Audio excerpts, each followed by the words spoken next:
In the name of the Father, and the Son, and the Holy Spirit, this is my vow.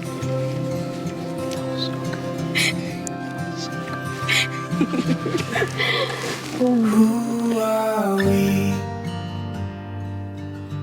to tell the sun to rise? I vow to love you, just as Christ loves the church.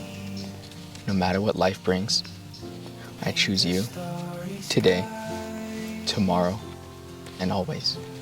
I love you, Caitlin. Oh, everything the future holds is already written deep within our souls.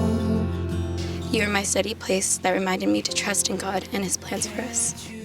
Jeremiah 29:11 says, "For I know the plans I have for you, declares the Lord, plans to prosper you and not to harm you, plans to give you a hope and future." And that's what makes today so much more than just a wedding. It's the start of His beautiful plan for us. This is bigger than us.